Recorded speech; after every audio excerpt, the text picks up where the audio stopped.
예수께서 부활하셨습니다.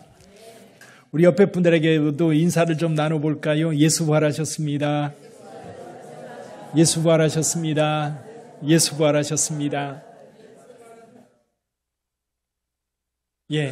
예수님께서 죽은 자 가운데에서 다시 살아나셨습니다. 죽은 자들 가운데에서 다시 살아나셨어요. 죽음이라고 하는 것, 우리 인간의 막다른 끝이죠. 우리가 극복할 수 없는 한계의 끝인데 우리 하나님께서 우리 예수님을 그 무덤 가운데서 불러내셨고 다시 살리셨습니다. 우리 기독교가 생긴 것이 바로 예수 부활 때문에 생겼습니다. 예수 부활의 가장 확실한 증거가 뭐냐면 교회의 탄생이에요. 만약에 예수 부활이 없었다면 교회는 탄생하지 않았을 겁니다.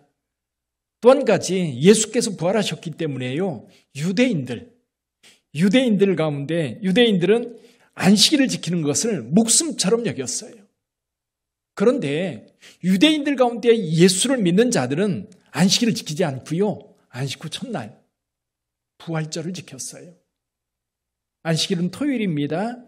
토요일 날 모인 게 아니라 안식 후 첫날 모이기 시작했고 안식 후 첫날 부활하신 예수님을 찬양했던 겁니다. 그러니까 요즘에 이 안식일을 지켜야 된다고 주장하는 사람들이 있어요. 안식교인들이라든지 또는 하나님의 교회 이단들은 안식일을 지켜야 된대요. 그래야 구원받는데요. 그건 예수를 믿지 않는 곳인 겁니다. 그러니까 교회라고 할 수 없지요. 교회는 기독교, 즉 예수께서 부활하셨기 때문에 그 예수님을 찬양하고 그 예수님을 예배하는 거예요.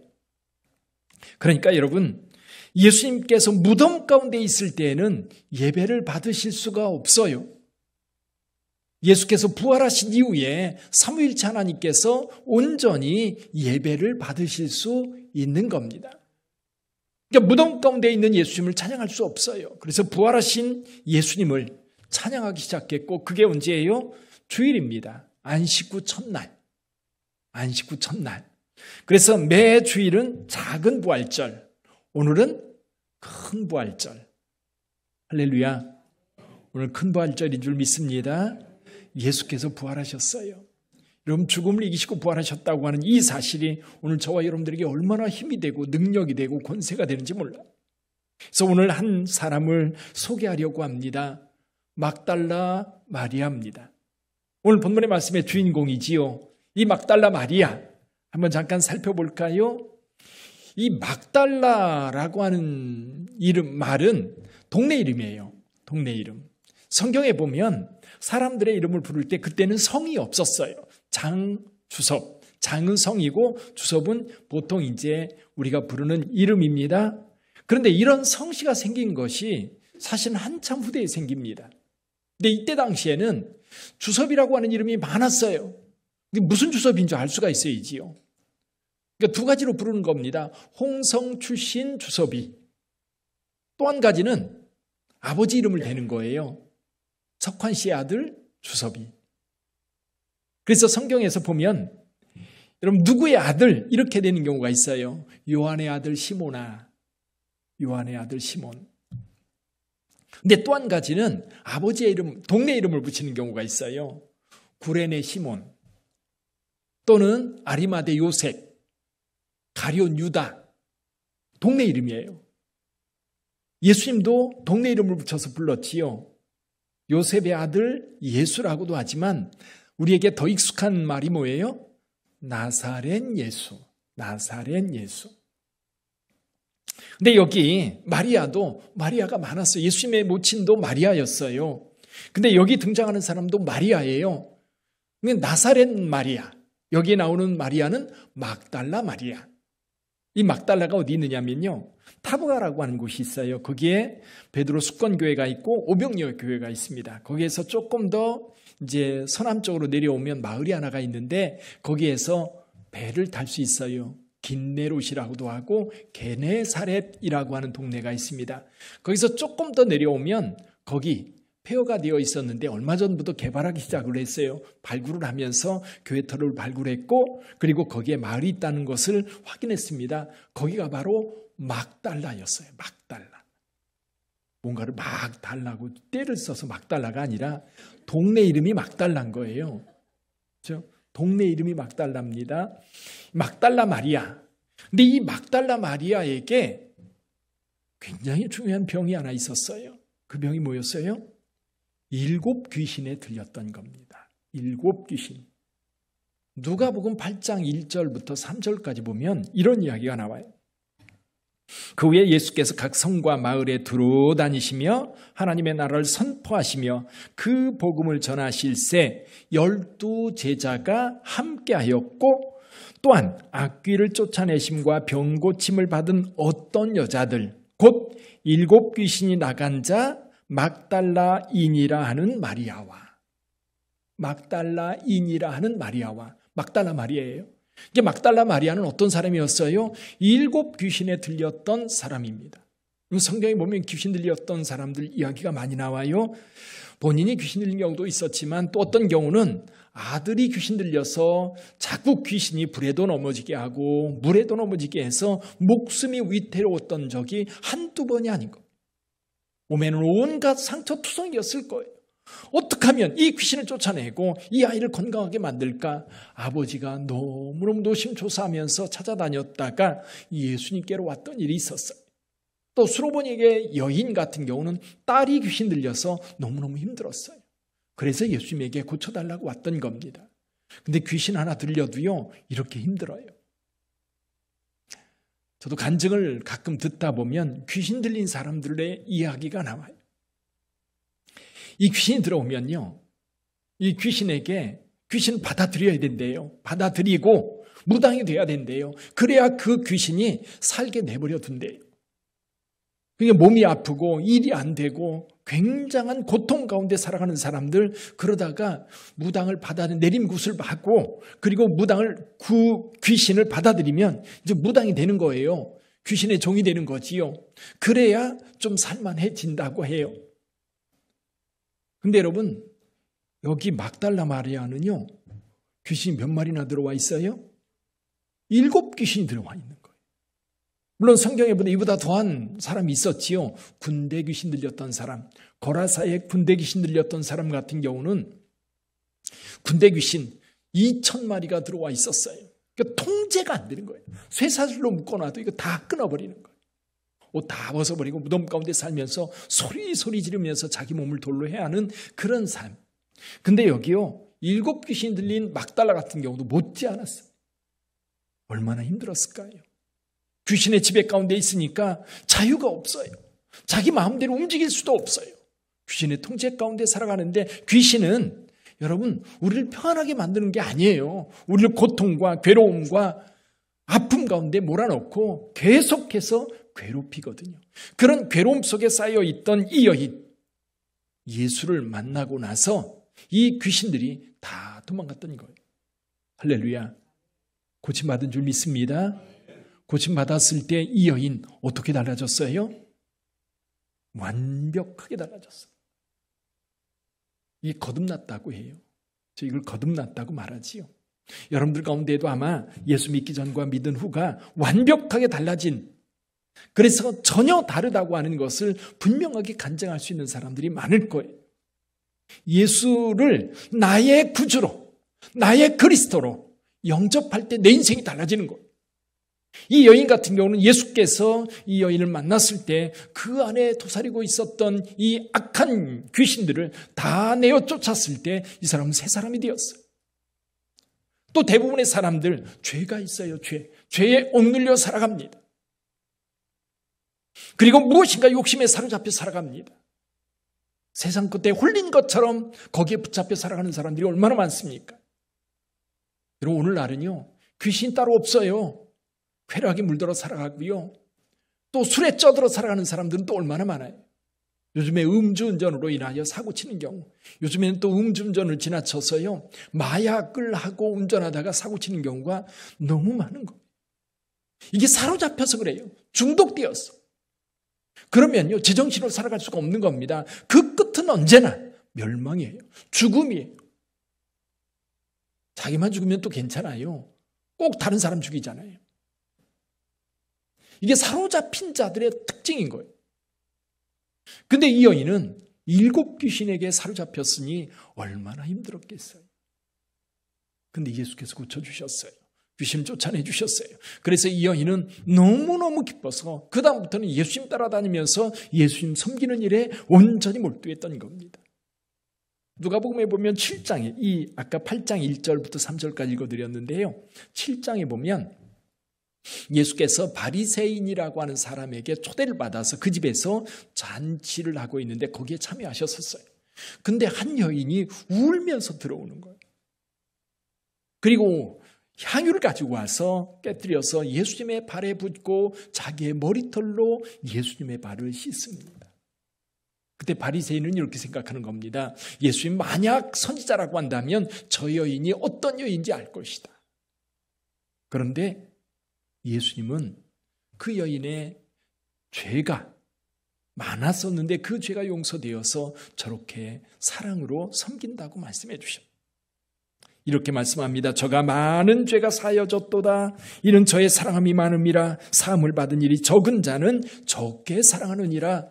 바리새인은 자기가 의롭다고 생각하기 때문에 예수님으로부터 용서라든지 사랑이라든지 이런 것들을 경험할 수가 없는 거예요. 그저 자기 의를 따라서 예수님 선자라고 사람들이 이야기하니까 불러다가 한번 대접해 주는 걸로 자기 의무를 다한 것처럼 그렇게 여길 때에 이 여인은 받은 은혜가 너무 감격스러워서 향유옥합을 깨뜨려 그 예수님의 발을 씻기고 있는 거예요. 그녀를 구원해 주신 예수 그리스도에 대한 감사, 감격, 기쁨, 인생이 달라진 거예요. 할렐루야. 여러분들도 인생이 달라진 줄 믿습니다. 여러분들 가운데 예수가 누구인지 아직도 밋밋하다면 그 예수님 다시 영접하세요. 내가 예수 믿기로 결심해야 돼요. 여러분, 성령님은 늘 여러분 곁에 계세요. 예수님도 늘 여러분 곁에 계세요. 근데 여러분이 마음을 열어야 돼요. 마음을 열고 부활하신 그 예수님을 내가 영접하기로 결단해야 해요. 그래야 예수께서 내 안에 들어와서 내 삶을 지배하는 거예요. 이 막달라 마리아, 예수님을 따라서 어디까지 왔어요? 예루살렘까지 왔습니다. 왜냐하면 이 여인들이 제자들과 함께 예수님의 일행을 잘 섬겼던 겁니다. 예루살렘에 올라오실 때에 이 여인들도 같이 따라왔었어요. 그런데 그 예수께서 체포되어서 죽음의 길을 걷고 계셨고 마침내 십자가에서 죽으시는 모습을 똑똑히 지켜보았어요. 생각해 봅니다. 그 예수님은 어떤 분이었어요? 내게 은혜 베푸신 분이에요. 그리고 예수 곁에서 볼 때에 많은 가난한 자들이 예수님의 말씀에 위로를 받았어요. 새 힘을 얻었어요. 병자들이 고침받았어요. 귀신 들린 자들이 고침받아가지고 새 삶을 살고 있었어요. 오병이어의 기적이 있을 때는 5,000명이 먹고도 남는 그 어마어마한 양을 모든 사람들을 배불리 먹고도 남을 정도로 공급해 주셨어요. 이런 것들을 친히 옆에서 지켜봤던 이 막달라 마리아, 예수님의 죽음을 이해할 수가 없는 거예요. 어떻게 그런 일이 있을 수 있어요? 사실 오늘날에도 억울한 일이 많이 발생하지요. 많이 발생합니다. 억울한 일을 당한 사람들은 정말 견딜 수 없는 고통과 아픔 가운데 살아갑니다. 더군다나 이 막달라 마리아, 예수님이 죽으셔서 십자가에서 내려서 무덤에 장사 지낸 모습을 지켜봤어요.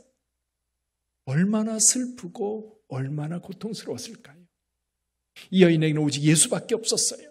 예수께서 자기를 고쳐주셨고 예수께서 나에게 새 삶을 주셨기 때문에 이 막달라 마리아에게는 예수님은 자기 생명보다도 더했던 거예요. 근데 그 예수님이 죽었어요. 저와 여러분들이 삶을 살아갈 때도 내가 기대했던 사람, 내가 기대했던 사람, 내 삶을 붙잡아 주었던 그 사람이 내 곁을 떠나면 삶의 소망을 잃어버리고 방황하게 되어 있어요. 그래도 이 막달라 마리아는 멀리 떠나지 않고 마지막으로라도 예수님께 자기의 성의를 다하고 싶었어요. 여러분, 예수께서 십자가에서 죽으신 시간이 몇 시예요? 오후 3시쯤 됩니다. 유대 시간으로 제9시에 운명하세요. 그러면 12시, 오후 6시가 되면 해가 넘어가요. 해가 넘어가면서 안식일이 시작되는데 이 안식일은 유대인들에게 가장 큰 절기인 유월절이에요. 유월절이 시작되기 전에 장례를 치러야 돼요. 그러다 보니까 짧은 2-3시간 사이에 십자가에 달려서 죽으셨습니다. 죽은 것이 확인되자 아리마대 사람 요셉이 총독에게 달려갑니다. 그리고 총독에게 말해요. 담대하게 말합니다. 예수의 시신을 내게 주시오. 그러니까 빌라도가 예수가 죽었는지 확인하고 나서 허락을 합니다. 그래서 자기를 위해서 판 무덤에 예수님을 장례 지내요. 그러니까 그 시간이 얼마 안 되는 거예요. 예수님을 장례 치를 때에 여러분 조금이라도 예의를 갖추거나 인사를 하거나 마지막 인사라도 할 수 있는 시간이 있어야 되는데 그런 시간조차도 없었던 거예요. 아리마대 사람 요셉이 세마포를 가져다 예수님의 시신을 싸고 그리고 니고데모가 침향 섞은 엿을 가지고 와서 예수의 시신에 같이 쌉니다. 그리고 무덤에 넣고 돌문을 닫아두었어요. 마리아는 그 모습을 지켜보면서 무릎을 쳤을 겁니다. 향유라도 그 시신에 부었더라면. 그래서 그 새벽, 안식 후 첫날 새벽에 향유를 가지고 무덤을 찾아왔던 겁니다. 찾아왔을 때 어떤 일이 벌어졌어요? 무덤 문이 열려 있었던 겁니다. 우리는 어떻게 시신을 안장해요? 땅을 깊이 팝니다. 제가 7살 때 우리 할머니가 돌아가셨는데 그때 기억이 생생해요. 근데 그 할머니 묻기 위해서 무덤을 판 거를 제가 봤거든요. 근데 굉장히 어린아이라 그런지 몰라도 굉장히 깊이 파더라고요. 굉장히 깊이 파요. 깊이 파고 묻습니다. 그러고 회다지 한다고 그러죠. 작대기로 땅을 단단하게 다지고 이제 그렇게 무덤을 만드는데 무덤문을 연다. 이게 무덤을 이렇게 열고 나온다는 게 사실은 상상이 안 됩니다. 근데 유대인들은요, 지금은 그렇지 않습니다만은 예전에는 동굴을 팠어요. 가족 무덤을 파는 겁니다. 그리고 그 안에 시신을 넣어두고 돌로 굴려서 입구를 막아놓습니다. 그리고 또 다른 사람이 죽으면 다시 열고 거기에 시신을 넣어두는 거예요. 근데 지금 예수님의 시신을 넣었던 이 무덤에는 아무도 장사 지낸 적이 없는 새 무덤이었던 거예요. 아리마대 사람 자기를 위해서 스스로 판 무덤이었는데 거기에 처음으로 예수께서 장례 치러진 것이죠. 그 무덤문이 열려있던 겁니다. 연자맷돌 상상하면 될 거예요. 큰 돌문이 있고 그걸 굴려서 무덤을 막아놓는데 여인들이 이 돌문을 열 수가 없어요. 굉장히 크니까. 그래서 그 돌문이 열려있는 것을 발견하고 이 여인은 막달라 마리아는 무덤 속에 들어가지 않습니다. 그 모습을 보고 깜짝 놀라서 베드로와 요한이 있는 마가다락방으로 달려갑니다. 그 이야기를 하니까 베드로와 요한이 달려가는 거예요. 지금 상황에서 보면 마가다락방이 시온산 꼭대기에 있습니다. 거기에서 성묘교회까지 거리가 그렇게 멀진 않아요. 금방 달려갔을 거예요. 근데 지금 현재 예루살렘에 가보면 마가다락방은 성 밖에 있고 성묘교회는 안에 있어요. 근데 예수님 당시에는 마가다락방은 성 안에 있었고 성묘교회는 성 밖에 있었어요. 성 밖으로 달려나가서 이제 그 무덤을 베드로와 요한이 확인을 했는데 요한이 달리기를 더 잘했던 것 같아요. 달려와서 먼저 도착을 했는데 뒤따라왔던 베드로가 무덤 안에 쓱 들어가서 보니까 어떻게 돼 있어요? 시신이 놓여 있어요. 보통 우리 의자 있죠. 의자 넓이보다 조금 더 넓거나 그 정도 됩니다. 이렇게 길쭉하게 침대처럼 되어 있는데 거기에 시신을 놔두거든요. 그러면 문을 닫아놓으면 오래 지나면 탈골이 돼요. 뼈만 남습니다. 그러면 가족들이 뼈를 수습해서 박스에 담아가지고 한쪽에 이렇게 재워놓는 거예요. 이게 가족묘인 거예요. 들어가 보니까 그 시신을 뉘어놓았던 그 자리에 세마포, 아리마다 쌤 요셉이 세마포를 가지고 예수님의 시신을 쌌던 거거든요. 쌌는데 그거는 그대로 있는 거예요. 그러니까 예수님의 몸이 여러분 이걸 다 앞으로 헤치고 나온 게 아니라 거기에서 그대로 빠져나온 거예요. 그리고 얼굴을 쌌던 수건은 한쪽에 개켜 있었어요. 썼던 그대로 벗어서 한쪽에 놨던 겁니다. 이게 부활의 가장 확실한 증거인 거예요. 만약에 시신을 훔쳐갔다면 이 세마포까지 같이 들고 나갔을 거예요. 그걸 풀었다면, 사람의 손으로 풀었다면 헝클어진 채로 있었을 거예요. 근데 그렇지 않고 예수님의 시신을 쌌던 그 모습 그대로 거기 남아 있었던 거예요. 재밌는 것은 베드로와 요한은 그걸 보고 그냥 돌아갑니다. 근데 오늘 성경에 보니까요, 아무런 감정적 표현이 없어요. 도대체 이게 뭐지? 의심을 했다든지 또는 두려웠다든지 아니면 이것이 뭘까? 그런 전혀 감정적인 표현 없이 두 사람은 그냥 갑니다. 근데 막달라 마리아는요, 그 자리를 떠날 수가 없었어요. 너무 슬퍼서 그 자리를 지키고 있는 겁니다. 그러다가 무덤 안을 들여다보니까 두 천사가 앉아 있는 거예요. 하나는 머리맡에, 하나는 발대. 그러면서 말합니다. 여자여 어찌하여 우느냐. 그때 마리아가 말합니다. 사람들이 내 주님을 어디다 두었는지 내가 알지 못함입니다. 라고 이야기할 때에 이제 곁에 한 사람이 서 있는데 그게 누군지 몰랐어요. 마리아는 그가 동산직인 줄 알았다 그랬습니다. 주여 당신이 내 주의 시신을 가져갔다면 내게 이르소서 내가 가져가겠나이다. 그때 예수께서 말씀하십니다. 마리아야, 마리아야. 만약에 그 자리에 여러분들이 계셨다면 주께서도 여러분의 이름을 부르셨을 거예요. 정금이야. 여러분, 이름을 부를 때요, 그 느낌이 너무 명확해지는 거예요. 그가 누군지 잘 몰랐다가 마리아야 라고 하는 부르는 순간 그 어감과 그 따뜻함과 그리고 그의 음성에서 느껴지는 어떤 것, 순간 그가 주님이라는 것을 깨달아 알았던 거지. 김춘수 시인이 그런 시를 썼잖아요. 내 이름을 불러줄 때 나는 그에게 가서 꽃이 되었다. 존재의 의미가 확 드러나는 거예요. 예수님께서, 부활하신 예수님께서 마리아를 부를 때에 그가 주님인 줄 알았고 주님께서 마리아를 사랑하고 마리아의 존재를 인정해주는 그런 상황이죠. 사랑하는 성도 여러분, 이 마리아가 지금 어떤 상태예요? 슬픔 가운데 있어요. 왜 슬퍼합니까? 사랑하는 자가 죽었기 때문에, 그의 곁을 떠났기 때문에 슬퍼했어요. 예수님의 부활은요, 모든 슬픈 자에게 위로가 되는 줄 믿습니다.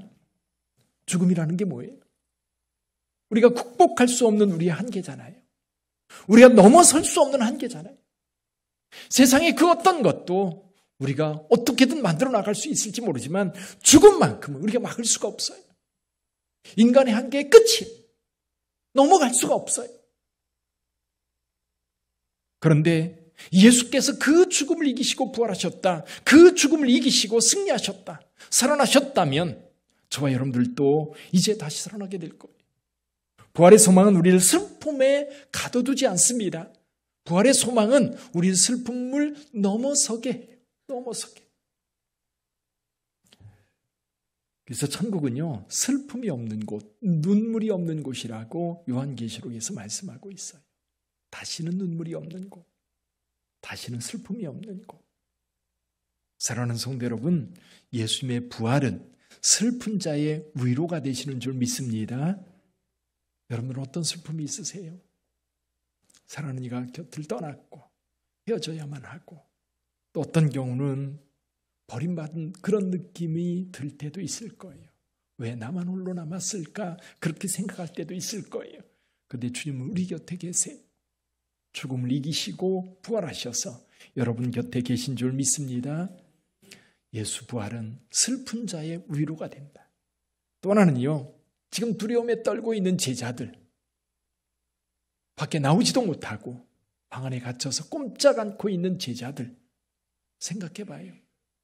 일단 두려움이 그들을 지배하고 있습니다. 불안이 그들을 지배하고 있어요. 우리가 세상 살아갈 때에 이런 불안감,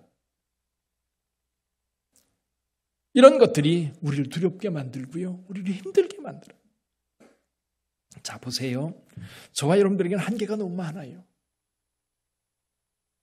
요즘 우리나라 사람들 돈 때문에 고민 많잖아요. 늙어서 돈 없으면 어떡할까? 그 돈 때문에 고민하고, 또 갑자기 병이 나면 그 병 때문에 어떡할까 고민하고, 부부간에도 헤어지면 어떻게 하나 늘 노심초사하고요. 부모와 자식 간에 부모는 자녀를 기대하고 자녀가 잘 되면 자기를 부양할 거라고 생각하는데 저 살기 바빠가지고 내버려두는 경우가 얼마나 많습니까? 뭔가 완전하지가 않아요.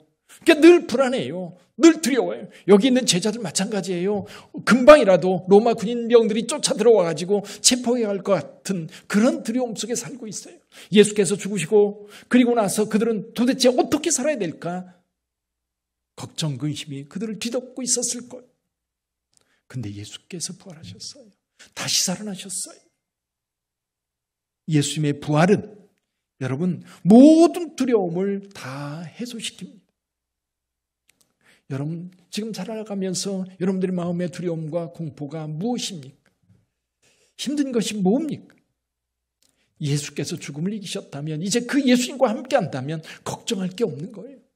두려워할 게 없는 거예요. 불안해할 필요가 없는 거예요. 우리 하나님께서 빛된 교회 성도들과 함께 하시는 줄 믿습니다. 부활하신 그 주님이 여러분들과 함께 하실 줄 믿습니다. 그 주님 믿고 가세요. 그 주님 붙잡고 가세요. 질병이 우리를 넘어지게 못합니다. 돈이 여러분들을 힘들게 만들지 못해요. 또 여러분들이 세상 살아가면서 누군가가 버리면 아무것도 아닌 것처럼 내팽개칠 것 같은 그런 두려움들이 있어요. 오늘 아침에 새벽 예배에 참석을 했는데 이 동네 국회의원이 얼마 전에 한 당의 원내대표를 하면서 정말 그 대표의 원로가 되었어요. 근데 이번에 공천에서 탈락을 했어요. 너무 안 돼 보이는 거예요. 불쌍해 보이는 거예요. 여론조사를 했는데 여론조사에 20%도 안 되게 여론조사가 나온 거예요. 그는 자기 나름대로 이 부평구에서 어떤 기반이 단단하다고 확실하게 가지고 있었는데 이번 당에서 이렇게 공천을 못 받다 보니까 완전히 버림받은 것 같아요. 그런데 여러분 그런 건 작은 일이에요. 여러분 우리 주님과 함께 한다면 이 모든 것을 이기며 나갈 줄 믿습니다. 부활의 아침 그 부활하신 주님을 꼭 붙잡고 함께 가는 저와 여러분들이 되기를 주님의 이름으로 축원합니다. 기도하겠습니다.